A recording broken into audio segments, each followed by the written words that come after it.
I'm Harrison Graham. It is time for another Chicago Bears Now mailbag from Hibernated Bear. Got a few DMs and then YouTube comment questions about this, so I wanted to start with this one before we get to the live chat. But he said, should the Bears trade for Jeffery Simmons? Saw Sports Illustrated predict that would happen for a second-round pick. Yeah, I did see the article.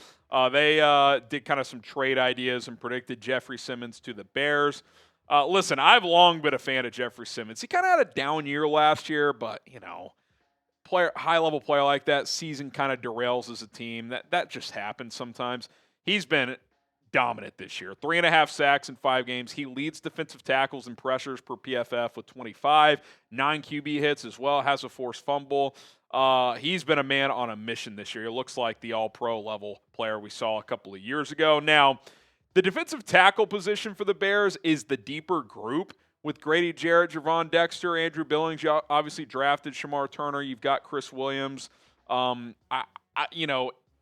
Ideally, you would add another edge, but that doesn't mean that Jeffery Simmons would not help this team tremendously because he would instantly be your best defensive lineman. I don't think there's any question about that, especially with Montez Sweat kind of just playing at an okay level right now.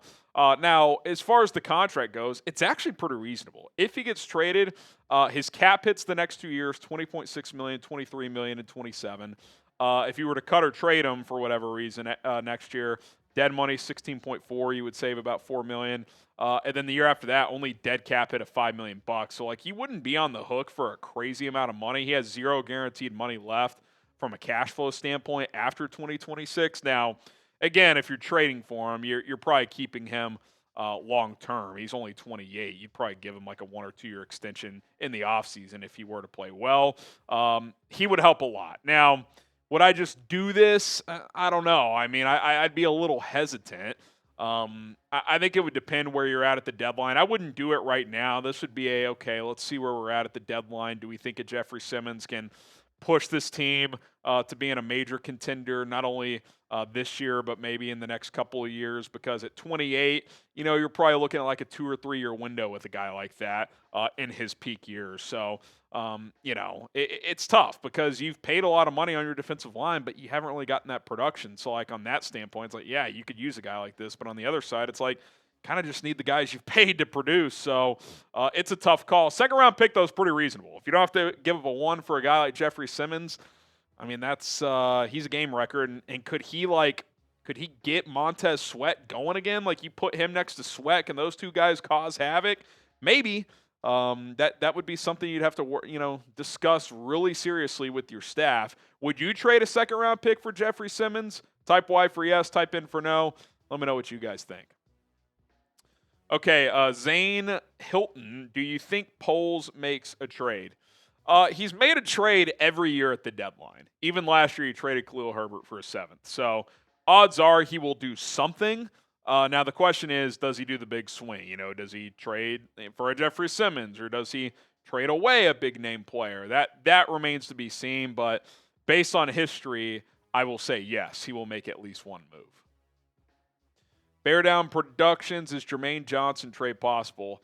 I mean, I think any team that's struggling, that has talented players that they could look to try and get capital for, I think it's certainly possible. I'll be honest, I don't even know what Jermaine Johnson has been doing this year for the Jets. I liked him coming out. He shown some promise early in his career.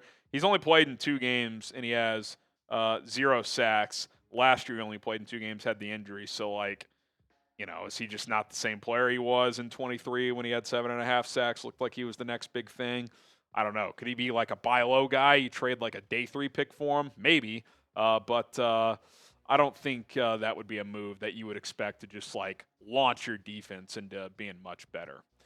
All right, today's show, I want to welcome a new sponsor to Bears Now. They've been with us at Chat Sports for a little bit, but that is Ethos, fast and easy life insurance. And guys and gals, life insurance is one of the most important investments you can make in your family. Now with Ethos, you can get covered and protected in minutes with rates as low as $2 per day, billed monthly. You can also get up to $3 million in coverage. As a husband and father, having life insurance is absolutely vital, and it's something I don't take for granted. Ethos is revolutionizing the insurance industry with a 100% online process, which is obviously great, and can provide protection for you and your loved ones. With Ethos, you can get life insurance in as little as 10 minutes. They have no medical exams, just a few easy health questions online. Their 100% online and hassle-free process makes it very easy to apply. You'll get a quote in as little as 10 minutes.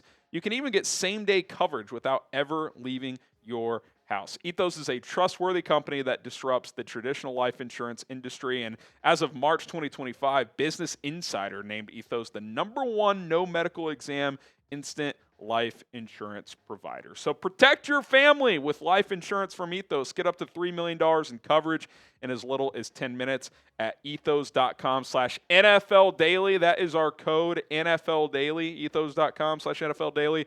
Application times may vary. Rates may vary as well. Check out Ethos today. Link is in the comments and description of this video.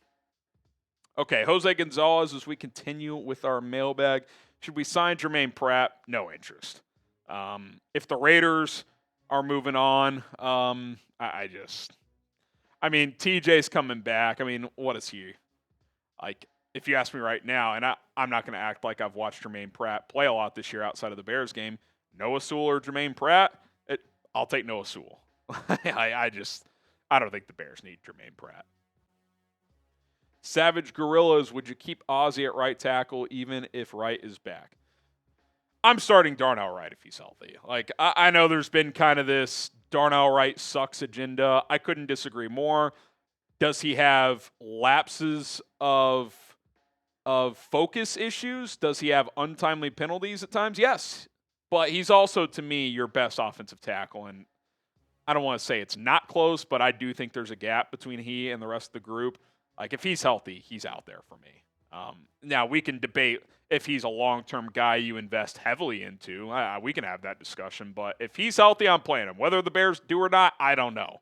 I do think they're frustrated with the penalties, and maybe there's some conditioning question marks. I don't know where his elbow injury sits as we film this live mailbag on Monday. By the time you're watching, maybe we have a clearer answer. But to me, he's out there if he's healthy. That's my stance. Subscribe to the channel. We have daily videos, live watch parties, and much more content, including YouTube Shorts. If you want to be in the loop on everything surrounding the Chicago Bears with the latest news, rumors, my take on things, hit that subscribe button, turn on notifications. Never miss an episode here on Chicago Bears Now. Mike Nintendo Master, what do we need to do to beat Washington? Well, I put out a full preview, so go check that out. But I think a couple areas I'll just mention here is you can't get demolished in the run game on both sides. Like, if you get outgained like you did against the Raiders, 240-70 or whatever it was, you're not going to beat this team. They are a much better team than the Raiders. So you got to hold your own on the ground, be a little more stingy defensively, find a little more success offensively in the run game. And you need a good performance from Caleb. I mean, period. So, I think Commander's secondary has some weaknesses. So find some big plays and don't get killed on the ground. If you struggle to run the ball and you can't stop the run, you are not going to beat this team. All right, Mike G. Should polls be calling Miami about Achane? Would a 4th or a 3rd round pick do it? Yeah, I don't know. I mean, I know the Dolphins really like him, but, like, you wonder, okay, if they're thinking in the back of their mind of getting rid of Mike McDaniel, does that hurt Achane's value? If you go into a new system, do you just try to load up on assets? I'd be hesitant to trade a 3rd round pick for any running back that conceivably could be available. If you could get Achane for a 4th, I think I'd do that in a heartbeat. I think there's a world where he's top 10 back in this league. But, yeah, I don't know. I mean, I think that would be a player I'm interested in. In terms of cost, I'm hesitant to go day 2 pick there. 4th, I'm more intrigued. Predict the score, Bears Commanders. Who you got, and what is the score going to be? My early prediction was Bears 26-24. We'll do a final preview where that score prediction is subject to change, injury updates, so on and so forth. But you guys let me know what your score predictions are. Tom Panozzo, when are the Bears draft picks going to start contributing?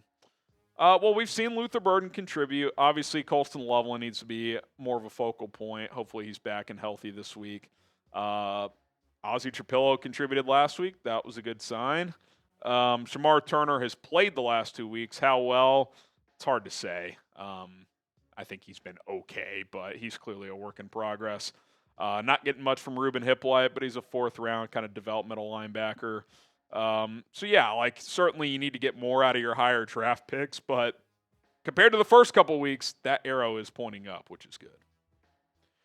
DC Viper, who are some trade targets and what are some offers the Bears can make? I mean, we'll continue to dive into some trades, rumors, targets, ideas as we get closer to the deadline. I mean, if they struggle to run the ball again against Washington, I think you really have to consider trading for a running back if you're Chicago, whether that's a Breece Hall, a De'Von Achane. Can you get Alvin Kamara loose from New Orleans? I don't know, but that would be a guy I'd be interested in.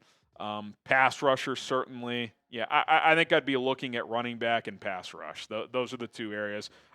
We could say left tackle. Like, who's a left tackle that's realistically going to be available? That's an upgrade from what you have. It probably doesn't exist. We saw Cam Robinson get traded, and I mentioned him in the preseason. But like, even if he's a slight upgrade over what you have, it's slight. It's not like it's a needle mover. So. I think that's one you're going to have to fix in the offseason if no one emerges. But you can always find a pass rusher. You can find running backs. We'll see if they address one or both of those positions. All right, appreciate all the questions. Hit us up on social media at HGramNFL, Twitter and Instagram. I was out of town this past weekend for a wedding, so I got to catch up on some DMs, but I will do that. Ask your Bears questions there. Give me a follow. I greatly, greatly appreciate it. Bear down.